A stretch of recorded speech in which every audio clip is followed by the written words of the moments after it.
भगवान कृष्ण के अनन्य भक्तों में से एक थी मीराबाई। उनका प्रेम प्रभु श्री कृष्ण के लिए बहुत ही अनमोल था। मीराबाई भक्ति काल की एक ऐसी संत हैं जिनका सब कुछ भगवान कृष्ण के लिए समर्पित था। युगों युगांतर से लेकर आज भी लोग मीराबाई के कृष्ण प्रेम का बखान करते हैं। मीराबाई का कृष्ण प्रेम ऐसा था कि वो उन्हें अपना पति मान बैठी थी। मीराबाई के बाल मन में कृष्ण की ऐसी छवि बसी थी कि किशोरावस्था से लेकर मृत्यु तक उन्होंने कृष्ण को ही अपना सब कुछ माना। जोधपुर के राठौर रतन सिंह जी की इकलौती पुत्री मीराबाई का जन्म 16वीं शताब्दी में हुआ था। एक बार माँ देखो, बारात और दूल्हा भी कितना ठाट से सज धज कर आ रहा है। माँ, मेरा दूल्हा कौन है? क्यों परेशान करती है मीरा? बारात आ गई है और ये तू क्या प्रश्न कर रही है? बताओ ना माँ, मेरा दूल्हा कौन है? मीरा, वो सामने कृष्ण जी की मूर्ति देख रही हो, वही तुम्हारे दूल्हा है। क्या कृष्ण जी मेरे दूल्हा हैं? फिर तो यही मेरे पति हुए ना माँ। माँ की बातों का मीराबाई पर इतना गहरा असर हुआ कि वो कृष्ण प्रेम में मगन रहने लगी। फिर अचानक माँ के देहांत के बाद मीराबाई उदास रहने लगी। उनके कोई भाई बहन भी नहीं थे कि उनके साथ कोई खेलने वाला होता। मीरा जब बड़ी हुई, उनके पिता रतन सिंह और दादा ने मिलकर मीराबाई का विवाह उदयपुर के महाराजा भोजराज, जो मेवाड़ की महाराणा सांगा के पुत्र थे, उनके साथ तय कर दिया। दोनों परिवार संबंध सूत्र में बंध गए। संवत 1573 में मीराबाई के गुरु रविदास जी की उपस्थिति में कुंवर भोजराज और मीराबाई का विवाह संपन्न हुआ। मीराबाई इस विवाह से खुश नहीं थी। वो अपने साथ कृष्ण जी की मूर्ति ले आती हैं। क्या बात है मीरा, तुम्हारी आंखों में आंसू?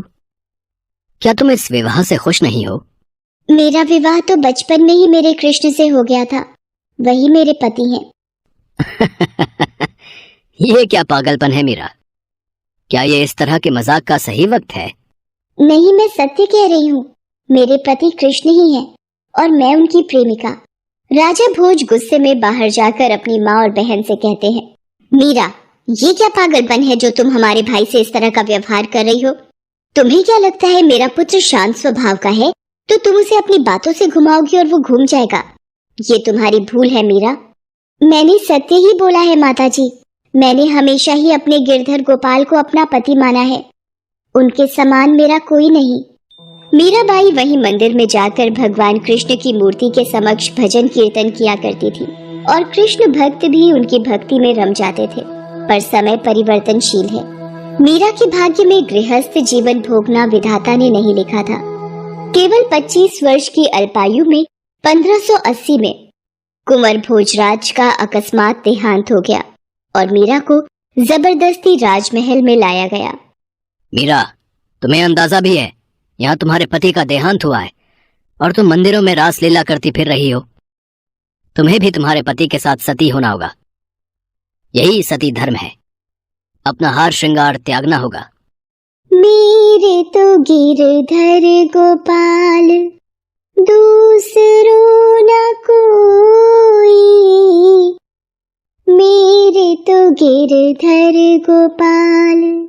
मीराबाई के देवर ने उन्हें पति के साथ सती होने का आदेश दिया, पर वो नहीं मानी।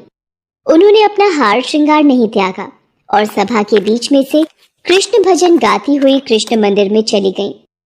इसके पश्चात मीराबाई अब मंदिर में ही रहने लगी और संतों के बीच भगवान कृष्ण के पद और भजन गाने लगी। ये सुनकर मीराबाई के परिवार वाले क्रोधित हो गए। ये मीरा तो पूरे सिसोदिया खानदान की नाक कटवा कर ही मानेगी।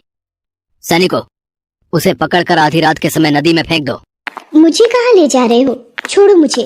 कृष्ण भक्तिनी मीरा को ससुराल से अनेक यातनाएं दी जाने लगी, पर जिसकी रक्षा स्वयं वासुदेव कृष्ण के हाथों में हो, भला उसका कोई बाल भी बांका कैसे कर सकता है? मीराबाई को जरा सी खरोच तक भी नहीं आई।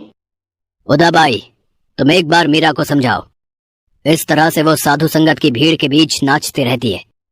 हमारे राजमहल में भी अब लोग बातें बनाने लगे हैं। अब इसका एक ही रास्ता है, मीरा की मृत्यु। सैनिक, वो पिटारी लेकर आओ। उदाबाई, तुम इस नाग को पिटारी में बंद कर मीराबाई के पास ले जाओ और उसे अपनी ओर से भेंट स्वरूप ये हीरो जड़ित हार कहकर पिटारी उसके हाथ में दे देना। जैसा आप कहें भैया। उदाबाई मीराबाई के पास जाती है और पहले उसे समझाने की कोशिश करती है। मीरा, तुम्हारा यूं कृष्ण भक्ति में नाचना और गाना राज परिवार को अच्छा नहीं लगता। तुम हमारे राज परिवार की बहू हो और लोकलाज की कुछ तो चिंता करो। मेरे पति भगवान कृष्ण तो अमर हैं। मेरा तो संपूर्ण जीवन ही उनके लिए समर्पित है। भला मुझे फिर लोकलाज से क्या भय। जो मन प्रभु श्री कृष्ण की भक्ति में लीन रहता है उसके लिए संसार की कोई वस्तु श्रेष्ठ नहीं। ठीक है मीरा, ये तुम्हारे लिए हीरो का हार लाई थी, इसलिए इसे अपनी ननद की ओर से स्वीकार करो। मीरा ने प्रभु श्री कृष्ण का स्मरण करते हुए जैसे ही पिटारी को खोला तो पिटारी में नाग की जगह हीरो का हार ही था। ये देखकर उदाबाई चकित रह गई और ये चमत्कार देख मीराबाई के चरणों में गिर गई। मीरा, मुझे भी अपनी कृष्ण भक्ति के रस की कुछ बूंदें प्रदान करो। तुम सचमुच भगवान कृष्ण की परम भक्त हो। उदाबाई मीराबाई की भक्ति के चमत्कार को देख व्याकुल हो गई और उनकी भक्ति में वो भी रम गई। उधर राणा विक्रमजीत के सैनिकों ने उन्हें मीराबाई को मारने के लिए एक और युक्ति सुझाई। महाराज, मेरे पास एक युक्ति है। क्यों ना हम मीराबाई को महल बुलाकर कृष्ण का प्रसाद कहकर जहर का प्याला पीने को दें। ये युक्ति जरूर कारगर सिद्ध होगी। मीराबाई को महल में बुलाया जाए। उदाबाई मीराबाई के पास जाती है।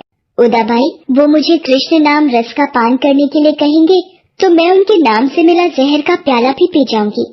आप चिंता मत करो, कृष्ण की जो इच्छा होगी वही होगा। मीराबाई को राज दरबार में लाया जाता है और सबके समक्ष मीराबाई प्रभु श्री कृष्ण के नाम का स्मरण करके वो विष का प्याला पी लेती है। पर सभा में सब ये देखकर हैरान रह जाते हैं कि मीराबाई को कुछ भी नहीं होता। इसके पश्चात मीराबाई घर वालों के इस प्रकार के व्यवहार से परेशान होकर द्वारका और वृंदावन चली जाती है। मीराबाई जहाँ जाती थी वहाँ उन्हें लोगों का सम्मान मिलता था। लोग उन्हें देवी के जैसा प्यार और सम्मान देते थे।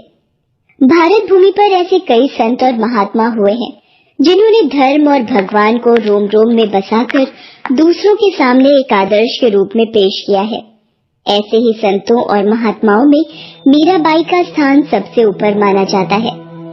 संवत 1603 में द्वारका स्थित रणछोड़ के मंदिर में नाचती गाती मीरा बेहोश होकर गिर पड़ी और सदा के लिए अपने प्रियतम श्री कृष्ण में समा गई।